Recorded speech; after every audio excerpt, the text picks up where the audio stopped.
Everyone welcome to ಸನ್ಮಾರ್ಗದ classes. ಬಲ ಮತ್ತು ಚಲನೆಯ ನಿಯಮಗಳು ಪಾಠದ 8ನೇ ಪ್ರಶ್ನೆ.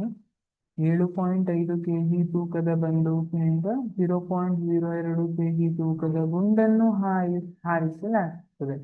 ಗುಂಡಿನ ಆರಂಭಿಕ ವೇಗ 200 ಮೀಟರ್ ಪರ್ ಸೆಕೆಂಡ್ ಆಗಿದ್ದರೆ ಬಂದೂಕು ಹಿಮ್ಮೆಟ್ಟುವ ವೇಗವನ್ನು ಲೆಕ್ಕ ಹಾಕಿ. ಒಂದು ಬಂದೂಕಿದೆ, ಆ ಬಂದೂಕಿನ ಕೆಜಿ 7.5 kg ಇದೆ. ಹಾಗೆ ಆ ಬಂದೂಕಿನಲ್ಲಿರುವ ಗುಂಡಿನ ತೂಕ ಎಷ್ಟಿದೆ? 0.02 kg ಇದೆ. ಈಗ ಗುಂಡನ್ನ ಅಂತ ಹಾರಿಸಿದ್ದಾರೆ. ಗುಂಡಿನ ಆರಂಭಿಕ ವೇಗ ಎಷ್ಟು? 200 ಮೀಟರ್ ಪರ್ ಸೆಕೆಂಡ್. ಹಾಗಿದ್ರೆ ಬಂದೂಕು ಹಿಮ್ಮೆಟ್ಟುವ ವೇಗವನ್ನು ಲೆಕ್ಕ ಹಾಕಿ ಅಂತ ಹೇಳಿದ್ದಾರೆ. ಇದು ಕೂಡ ಯಾವ ಕಾನ್ಸೆಪ್ಟ್ ಮೇಲೆ ಇರುವಂತದ್ದು? ಸಂವೇಗ ಸಂರಕ್ಷಣಾ ನಿಯಮ. ಸಂವೇಗ ಸಂರಕ್ಷಣಾ ನಿಯಮದ ಪ್ರಕಾರ ಬುಲೆಟ್ ಅನ್ನ ಹಾರಿಸೋದ್ಕಿಂತ ಮೊದಲು ಏನು ಸಂವೇಗ ಇತ್ತು ಅದು ಬುಲೆಟ್ ಅನ್ನ ಹಾರಿಸಿದ ಮೇಲಿನ ಟೋಟಲ್ ಸಂವೇಗಕ್ಕೆ ಈಕ್ವಲ್ ಆಗಬೇಕು. ಹಾಗಿದ್ರೆ ಬುಲೆಟ್ ಅನ್ನ ಹಾರಿಸೋದ್ಕಿಂತ ಮೊದಲು ಏನಿತ್ತು ಸಂವೇಗ? ಬುಲೆಟ್ ಕೂಡ ರೆಸ್ಟ್ ಅಲ್ಲಿ ಇತ್ತು, ಬಂದೂಕ್ ಕೂಡ ರೆಸ್ಟ್ ಅಲ್ಲಿ ಇತ್ತು. ಅಂದ್ರೆ ಏನಾಯ್ತು? 0 ಆಯ್ತಾ? ಹೌದು. ಆಮೇಲೆ ಏನ್ ಬರ್ಕೋಬಹುದು ನಾನು? m1v1 ಪ್ಲಸ್ m2 u2 ಅಂತ ಬರ್ಕೊಳ್ಳೋಣ. ಯಾಕಂದ್ರೆ ಆರಂಭಿಕ ವೇಗ ಅಂತ ಕೊಟ್ಟಿದಾರಲ್ವಾ, ಗುಂಡಿನ ಆರಂಭಿಕ ವೇಗ 200 metre per second.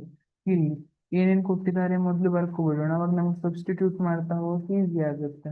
m1 7.5 kg ಬಂದೂಕು, m2 ಏನ್ ಕೊಟ್ಟಿದ್ದಾರೆ?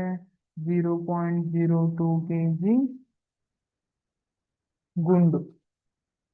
ಗುಂಡಿನ ಆರಂಭಿಕ ವೇಗ ಅಂದ್ರೆ u2 ಕೊಟ್ಟಿದ್ದಾರೆ ನಮ್ಗೆ 200 ಮೀಟರ್ ಪರ್ ಸೆಕೆಂಡ್. ಹಾಗಿದ್ರೆ ಬಂದೂಕು ಹಿಮ್ಮೆಟ್ಟುವಂತಹ ವೇಗ. ಗುಂಡು ಮುಂದೆ ಹೋದ್ರೆ ಬಂದೂಕು ಏನಾಗುತ್ತೆ? ಹಿಂದ್ ಬರುತ್ತೆ. ನ್ಯೂಟನ್ನ 3ನೇ ನಿಯಮದ ಪ್ರಕಾರ ಕ್ರಿಯೆಗೆ ತಕ್ಕ ಪ್ರತಿಕ್ರಿಯೆ ಇರುತ್ತೆ ಅಲ್ವಾ. ಹಾಗಾಗಿ m1 ಸಬ್ಸ್ಟಿಟ್ಯೂಟ್ ಮಾಡಿದ್ರೆ 7.5 u1 plus m2 0.02 kg into u2 ಎಷ್ಟಿದೆ?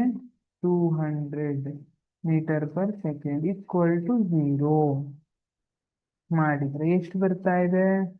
0.02 into 200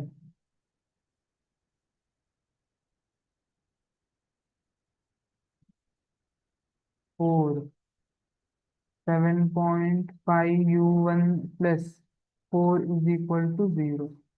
7.5 u1 is equal to ಏನಾಗುತ್ತೆ? ಇದು -4. ಯಾಕಂದ್ರೆ +4 ಇದ್ದು ರೈಟ್ ಸೈಡಿಗೆ ಹೋದ್ರೆ -4. Therefore u1 is equal to -4 divided by 7.5. ಎಷ್ಟು ಬಂತು? 7.5 ಮಾಡಿದ್ರೆ -0.533 ಮೀಟರ್ ಪರ್ ಸೆಕೆಂಡ್. ಇದು ಉತ್ತರ. -0.533 ಮೀಟರ್ ಪರ್ ಸೆಕೆಂಡ್. ಅಂದ್ರೆ ಇಲ್ಲಿ ಮೈನಸ್ ಅನ್ನುವಂತಹ ಸೈನ್ ಏನನ್ನ ಸೂಚಿಸ್ತಾ ಇದೆ? ಬಂದೂಕು ಹಿಂದೆ ಬರ್ತಾ ಇದೆ. ಗುಂಡು ಮುಂದೆ ಹೋಗ್ತಾ ಇದ್ರೆ ಬಂದೂಕು ಹಿಂದೆ ಬರ್ತಾ ಇದೆ. ಹಿಮ್ಮೆಟ್ಟುವ ವೇಗ ಅಂತ ಹೇಳಿದಾರಲ್ಲ, ಹಾಗಾಗಿ ಅದು ವಿರುದ್ಧ ದಿಕ್ಕಿನಲ್ಲಿ ಇದೆ ಅನ್ನೋದನ್ನ ಸೂಚಿಸ್ತಾ ಇದೆ. ಬಂದೂಕು ಹಿಮ್ಮೆಟ್ಟುವ ವೇಗ 0.533 ಮೀಟರ್ ಪರ್ ಸೆಕೆಂಡ್ ಗುಂಡಿನ ವಿರುದ್ಧ ದಿಕ್ಕಿನಲ್ಲಿ. ಅದನ್ನ ಮೈನಸ್ ಸೈನ್ ನಮಗೆ ಸೂಚಿಸ್ತಾ ಇದೆ. Thank you.